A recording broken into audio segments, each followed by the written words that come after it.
A is for angel. Angels are God's messengers. Angels begins the story of Christmas just like A begins the alphabet. The story begins as the angel Gabriel announces to Zechariah that John should be the name of the one who has prepared the way for Jesus. Can you think of other angels in the Christmas story?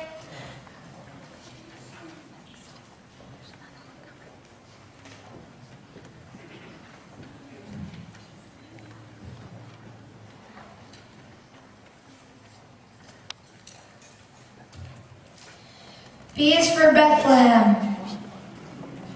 The angels announced that Bethlehem was the city where the baby was to be born. God's prophets had said for many years that Bethlehem was to be the Messiah's birthplace. Did you know that Bethlehem means city of bread?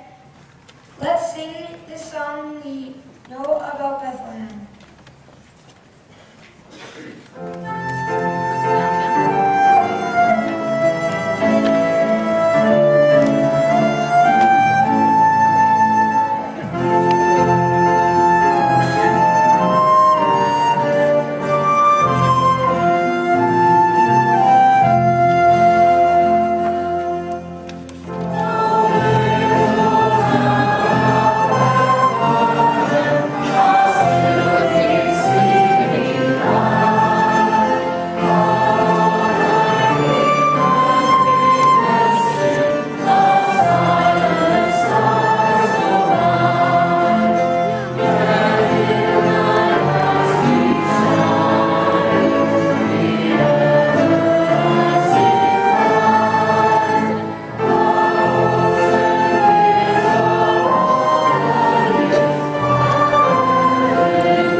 C is for candle. Candles are just one way to have light in the darkness. Just one candle can light the way for many people. But are candles the everlasting light we just sang about? Can you think of another C word that is the everlasting light? D is for donkey. How does a donkey fit in the story of Christmas? Does the Bible tell us that Mary rode on a donkey? Many may say yes. Actually, that part of the story is a legend. A story told for so many years that we all believe it to be true. But the donkey is a humble beast, and it definitely does seem believable that a donkey would bring Messiah's family down the dusty path to Bethlehem. E is for evergreen. What kind of trees are these? Some may say Christmas or pine. This kind of tree is called an evergreen.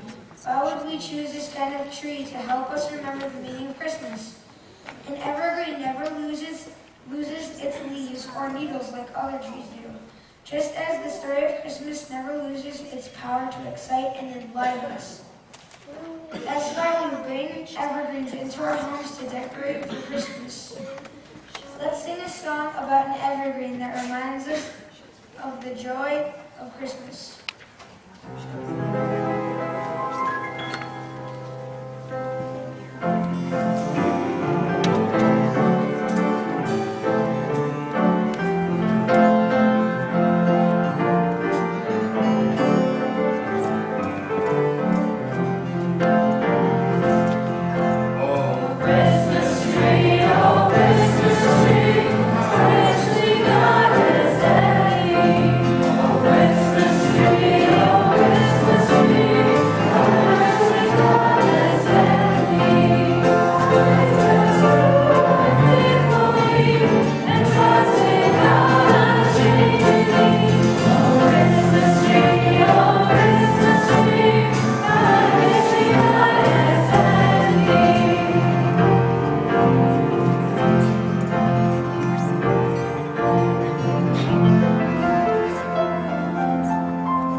F is for fathers.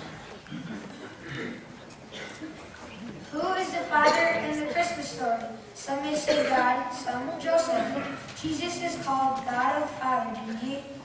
But he had an earthly father too, named Joseph.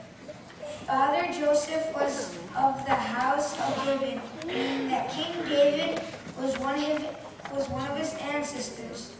That's why when he and Mary were in Bethlehem, the city of David, to be counted in the census. Father Joseph must have been a loving, caring parent if God the Father chose him to be one to care for Jesus.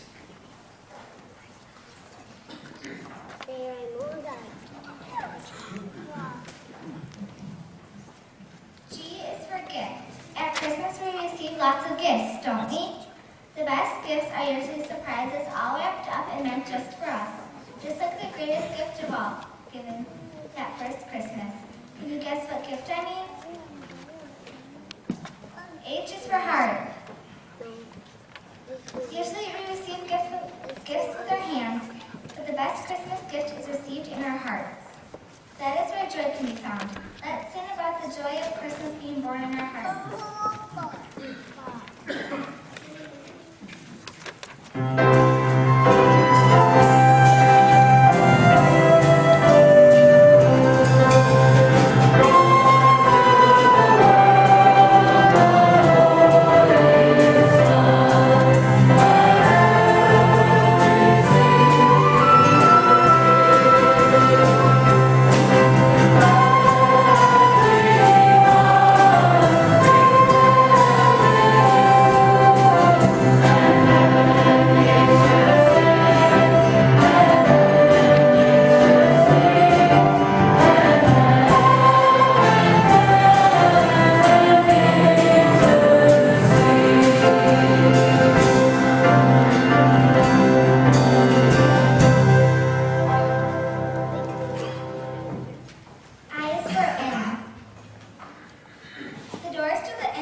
Where did Joseph find a place for his wife to have her baby?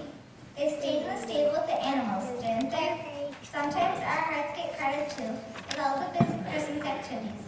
So we must remember to make room in the inn of our hearts. J is for Jesus. At last, Jesus was born. How wonderful new babies are, small and helpless and warm. But this new baby was even more wonderful because Jesus came to show us the love of God. The angel had said the baby's name should be Jesus because he would save people from their sins. K is for King of Kings. Now what number? Jesus came to be king. Earthly kings are born into royal families. Jesus was born into a carpenter's family in a lowly stable, and yet he was born to be King of Kings because God sent him to earth. Now what number?